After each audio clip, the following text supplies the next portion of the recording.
अब हम लोग यहाँ पर कार्बन स्टार्ट कर रहे हैं। कार्बन का सिंबल है C, atomic number in chemistry है 6, एटॉमिक मास है 12, इलेक्ट्रॉनिक कॉन्फ़िगरेशन है 2,4, valency of carbon is 4 and carbon is non-metallic element. So the element carbon is available abundantly in the nature and occurs in free as well as in the combined state. जो carbon है वो हमारे nature में कभी तो हमको free form में मिल जाएगा और कभी वो किसी और एटम के साथ कंबाइंड स्टेट में मिलेगा. In this chapter let us study the properties of non-metallic element carbon. इस चैप्टर में हम कार्बन की सारी प्रॉपर्टीज पढ़ेंगे. Make a list of all the substances or objects that you have used in the daily life from morning till night and divide those substances into the column in the following table. So यहाँ पर आपको table बनानी है जहाँ पर objects और substances की list prepare करनी है और उनको डिवाइड कर देना है.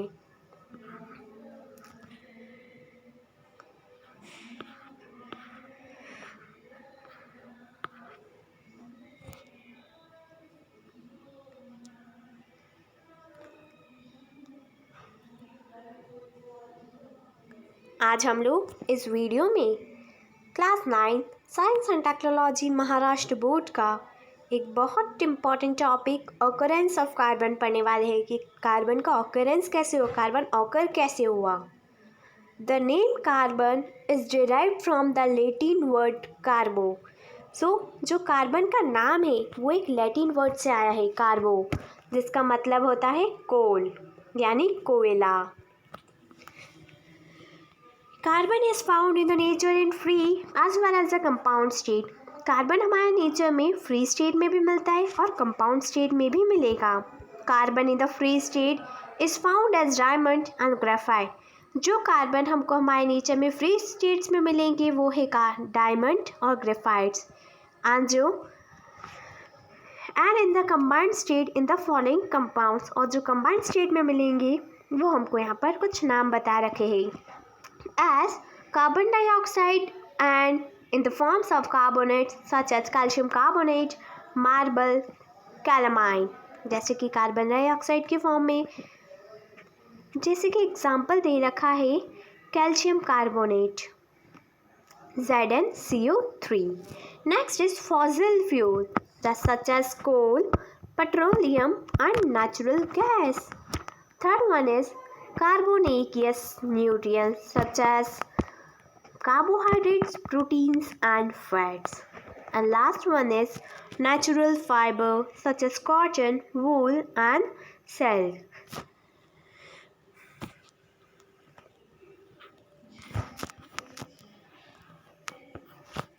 So today we discuss science capsule, which is an important topic of class 9th Maharashtra board. In the Earth's crust, carbon is present to the extent of approximately 0.27% in the form of carbonate, coal and petroleum. हमारे earth crust पर carbon approximately 0.27% में present है. वो चाहे carbonate की form में भी हो सकता है, कोल की फॉर्म में भी हो सकता है और पेट्रोलियम की फॉर्म में भी हो सकता है. इन atmosphere the proportion of carbon in the form of carbon dioxide is approximately 0.03. और हमारे एटमॉस्फेयर में कार्बन डाइऑक्साइड का प्रपोर्शन बता रखा है कि अप्रॉक्सीमेट वो है 0.03%. Some types of plants which grow on the ocean floor convert this carbon into the marine water into calcium carbonate. कुछ टाइप के प्लांट्स है ओशियन फ्लोर पर जो कि कार्बन को कन्वर्ट कर देते हैं कैल्शियम कार्बोनेट में. So it is a science capsule. अब हम लोग इस वीडियो में class 9th Maharashtra board science and technology का एक important topic properties of carbons पढ़ने वाले हैं कि कार्बन की क्या प्रॉपर्टीज़ रहती है. First is allotropic nature of carbon. Carbon allotropic nature है. अब पहला क्वेश्चन ये आता है कि एलोट्रॉपी होता क्या है. Some elements occur in the nature in more than one form. कुछ एलिमेंट्स हमारे नेचर में एक से ज़्यादा फॉर्म में पाए जाते हैं। The chemical property of the different forms are the same but the physical properties are different. यानी उनकी अलग अलग फॉर्म्स में केमिकल प्रॉपर्टी डिफरेंट रहती है, और अलग अलग फॉर्म्स में उनकी केमिकल प्रॉपर्टी सेम रहती है लेकिन फिजिकल प्रॉपर्टी डिफरेंट रहेगी। This property of element is called allotropy. इसी प्रॉपर्टी को हम बोलते हैं एलोट्रॉपी। हमको एलोट्रॉपी से ये समझ में आया है किसी भी कंपाउंड का या किसी भी एलिमेंट जब वो अलग अलग फॉर्म्स में रहेगा हमारे नेचर में तो उसकी केमिकल प्रॉपर्टी सेम रहेगी बट उसकी फिजिकल प्रॉपर्टी डिफरेंट हो जाएगी। Like carbon, sulphur, phosphorus are also exhibit allotrope। ये जो एलिमेंट्स है ये सभी एलोट्रॉप्स है। आज हम लोग एलोट्रॉप्स ऑफ कार्बन पढ़ने वाले हैं। फर्स्ट इज क्रिस्टलाइन फॉर्म, यानी फर्स्ट एलोट्रॉप ऑफ कार्बन है crystalline. A crystalline form has a regular and the definite arrangement of atoms. यानी क्रिस्टलाइन फॉर्म ऐसा रहेगा जिसमें कि एटम्स का अरेंजमेंट रेगुलर रहे और डेफिनेट हो। Second, they have the high melting point and boiling point. उनका बॉइलिंग पॉइंट और मेल्टिंग पॉइंट दोनों ही हाई रहेगा। अ crystalline form has a definite geometrical shape. Crystalline form का ज्योमेट्रिकल शेप भी फिक्स्ड रहता है। उसकी एजेस भी शार्प रहेगी, यानी उसके कोने भी बहुत शार्प रहेंगे एंड प्लेन सरफेस, और इसका सरफेस बिल्कुल प्लेन रहेगा। कार्बन के 3 क्रिस्टलाइन एलोट्रॉप्स होते हैं, वो हम एक के बाद एक डिस्कस करेंगे। आज के वीडियो में हम class 9 Maharashtra board science and technology का इम्पॉर्टेंट टॉपिक डायमंड पढ़ने वाले हैं। स्टार्ट करते हैं। Diamond are found in India mainly in Golconda यानी कर्नाटक एंड पन्ना मध्य प्रदेश। डायमंड हमारे इंडिया में भी पाया जाता है, कर्नाटका और एमपी में भी। Diamond are also found in South Africa, Brazil, Belgium, Russia and America. India के अलावा डायमंड दूसरी कंट्रीज़ में भी पाया जाता है, जैसे कि साउथ अफ्रीका, ब्राज़ील है, बेल्जियम है, Russia and America. Structure of diamond, यहाँ पर हमको डायमंड का स्ट्रक्चर दे रखा है। ये केमिस्ट्री के फॉर्म में, यानी जो स्ट्रक्चर है वो एटम के फॉर्म में है। Structure of carbon atoms in diamond. इसका स्ट्रक्चर है, in diamond every carbon atom is bonded to 4 neighbouring atoms by covalent bond. इस डायमंड में हर एक जो कार्बन एटम है वो उसके आसपास के 4 कोवैलेंट बॉन्ड से बाउंडेड है। Therefore diamond has a tetragonal 3 dimensional structure. यानी जो कार्बन का स्ट्रक्चर है, जो डायमंड का स्ट्रक्चर है, वो टेट्रागोनल 3 डायमेंशनल स्ट्रक्चर है, which make it very hard, जिसकी वजह से डायमंड बहुत हार्ड रहता है। Properties of diamond, brilliant and pure diamond is the hardest natural substance. The density of diamond is 3.5 gram centimeter cube. The melting point of diamond is 3500 degrees Celsius. When diamond is heated at 800 degrees Celsius in the presence of oxygen, CO2 is given away. And this process, no other product besides CO2 is formed. Diamond does not dissolve in any solvent. Acid and bases have no effect on diamonds. Diamond is a bad conductor of electricity as it does not have free electrons. Uses of diamond. First uses of diamond is, diamond are used in the glass cutting and rock drilling machine. Diamond का use glass cutting में होता है और rocks की drilling machines में भी। Next, diamond are use in the ornaments. Ornaments में भी डायमंड का यूज़ हुआ होता है, जैसे कि हम लोग डायमंड की ज्वेलरी पहनते हैं, diamond knives are use in the eye surgery. Diamond knives का यूज़ होता है जब आई सर्जरी होती है। Diamond dust is use for polishing the other diamond. Diamond का डस्ट भी काम आता है जो कि दूसरे डायमंड को पॉलिश करने के लिए। Diamond is use to make the window, giving the protection from the radiation space and an artificial satellite. Diamond window में भी लगाया जाता है,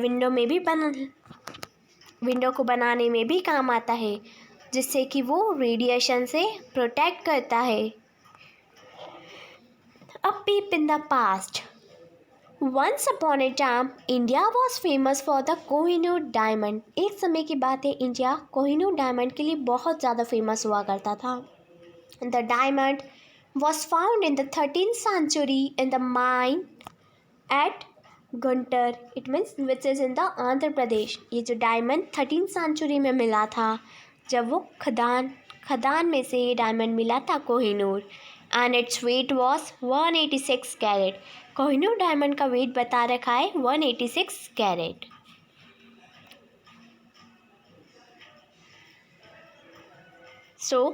आज हम लोग इस वीडियो में class 9 science and technology Maharashtra board का एक इम्पॉर्टेंट टॉपिक ग्रेफाइट पढ़ने वाले हैं।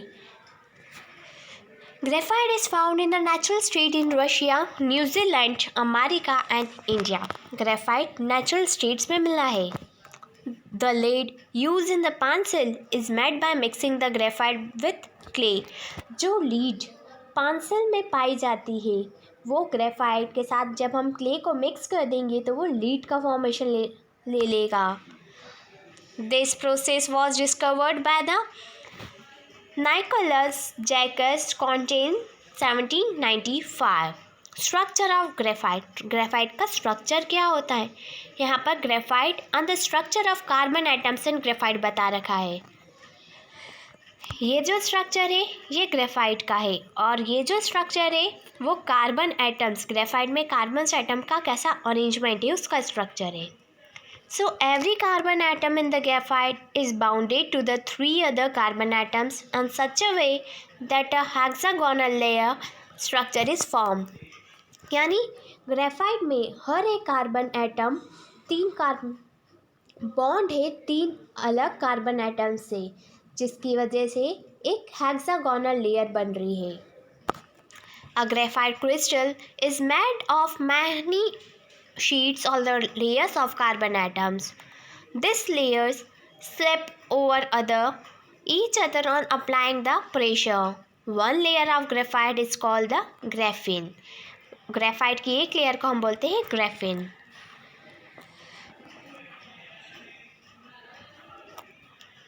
Properties of graphites are: graphite found in nature is black, soft, brittle and slippery. Inside each layer of graphite, free electrons move continuously within the entire layer. That is why graphite is a good conductor of electricity. Due to the layered structure, graphite can be used for writing on paper. उसमें बहुत सारी layer structure होती है, इस वजह से हम graphite का यूज़ कर सकते हैं कुछ चीज़ पेपर पे लिखने के लिए। The density of graphite is 1.9 to 2.3 gram centimetre cube. Graphite की डेंसिटी बता रखी है 1.9 से 2.3 centimetre cube. Graphite does not dissolve in most solvent. Graphite हर किसी सॉल्वेंट में डिसॉल्व नहीं होता है, even most of the solvent में डिसॉल्व नहीं हो पाता है। यूजेस ऑफ ग्रेफाइट क्या है? Graphite is use for making the lubricants. Graphite is used for making the carbon electrodes. Graphite is used in the pencil for writing. Graphite is used in the paints and polish. Graphite is used in the arc lamps which give a very bright light. I hope कि आपको graphite समझ में आया होगा। अब हम लोग class 9 Maharashtra board science and technology का एक इम्पॉर्टेंट टॉपिक फ्लोरेसेंस पढ़ने वाले हैं। ये फ्लोरेसेंस कार्बन का ही एक एलोट्रॉप है। स्टार्ट करते हैं। Fluorescence An allotrope of carbon is rarely found in nature. It is found in the soot and in interstellar space. ये interstellar space में पाया जाता है. The first example of fluorines is Buckminster fluorines 660 C60. This allotrope of carbon is named as fluorines after the architect Richard Buckminster Fuller because the structure of C60 resembles the structure of the geodesic dome he designed. Harold Kroto, Robert Krull, and Richard Smuller was given the Nobel Prize in Chemistry 1996 for the discovery of carbon allotropes.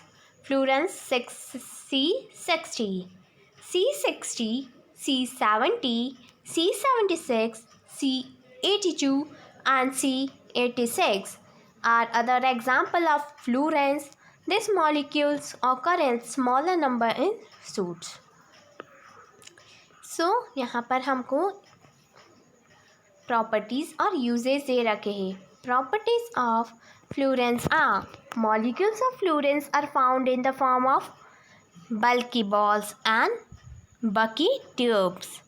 There are 30 to 900 carbon atoms in one molecules of fluorines. Fluorences are soluble in organic solvents such as carbon disulfide, chlorobenzene. Uses of fluorines are used as insulator. Fluorines are used as a catalyst in the water purification. At a certain temperature, fluorines exhibit superconductivity. I hope कि आपको carbon के तीनों allotrope समझ में आए होंगे. आज हम लोग इस वीडियो में class 9 Maharashtra board science and technology का एक बहुत इम्पॉर्टेंट टॉपिक नॉन क्रिस्टलाइन और एमॉर्फोरस फॉर्म्स पढ़ने वाले हैं. सो स्टार्ट करते हैं. The arrangements of carbon atoms in this form is not regular. Carbon atoms का इन फॉर्म्स में यानी नॉन क्रिस्टलाइन फॉर्म में कार्बन एटम्स रेगुलर नहीं रहते हैं. कार्बन का अरेंजमेंट बिल्कुल भी रेगुलर नहीं है. Such as coal, charcoal, coke are the non crystalline form of carbon. ये सभी नॉन क्रिस्टलाइन फॉर्म है कार्बन के. सो हम एक एक करके सभी के बारे में पढ़ेंगे. फर्स्ट हम पढ़ेंगे coal. Coal is a fossil fuel. It contains carbon, hydrogen and oxygen. It also contains nitrogen, phosphorus, sulphur. It occurs in the solid state and it is of 4 types.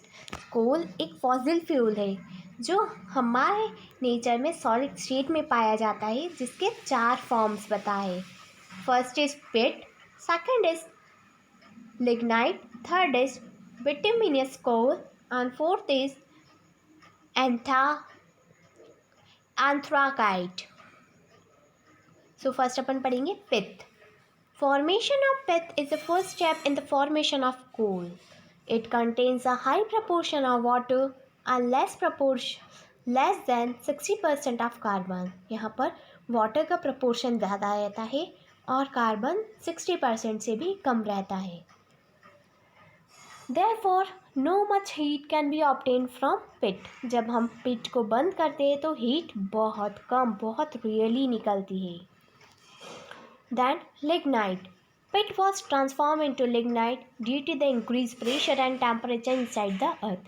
Pit transform हो गया है lignite में क्योंकि जैसे ही temperature और pressure बढ़ गया हमारे अर्थ में, वैसे पिट ट्रांसफॉर्म हो गया. It contains 60 to 70% of carbon. इसमें 60 to 70% आता है carbon. Lignite is the second step of formation of coal. Third is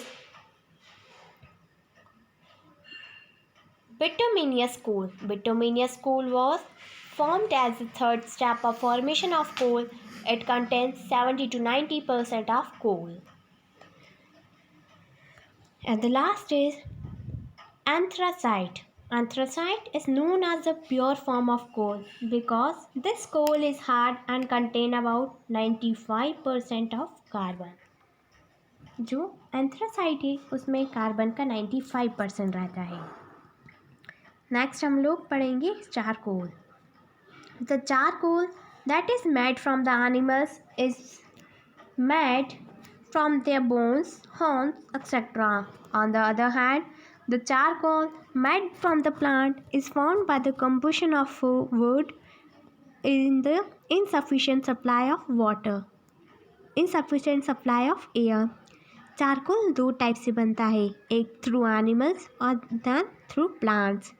जब एनिमल्स जो चारकोल एनिमल्स से बनता है वो एनिमल्स की बोन से और उनकी हॉर्न से बनता है, और जो चारकोल प्लांट से मिलता है तो जब वुड का कंबशन प्रॉपरली नहीं हो पाता, यानी incomplete combustion of fuel, incomplete combustion of would form the charcoal.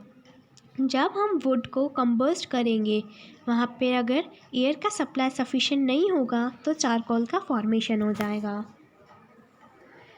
Uses of coal. कोल के क्या यूज़ है?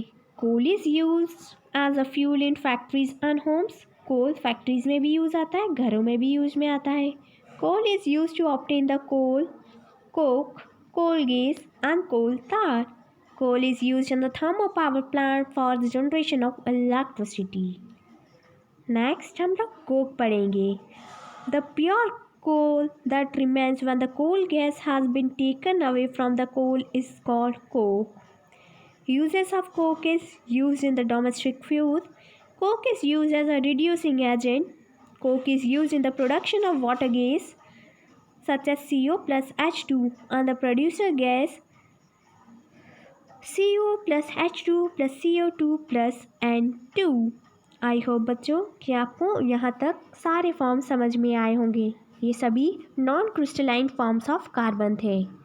आई होप कि आपको ये वीडियो अच्छी लगी हो, and if you have any query related to this then comment in comment section. Thank you. Have a nice day.